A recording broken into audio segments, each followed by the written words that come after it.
How to log into Xfinity account. Let's get started. Launch your preferred browser. Here we go. Now over here you will see the search box. Type in xfinity.com and search for it.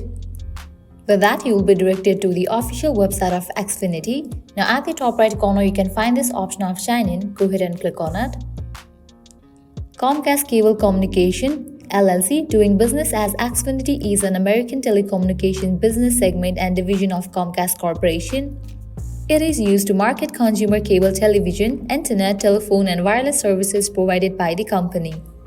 After you land to the login page, now over here you'll need to type in your credentials of Xfinity account.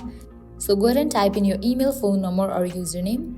Once you type in, click on the option of Let's Go. And in the next page, you'll need to type in your password and then click on Done. And with that, you will be logged into your account. In the case you haven't registered for your account, click on this option of Create a new Xfinity ID and create it.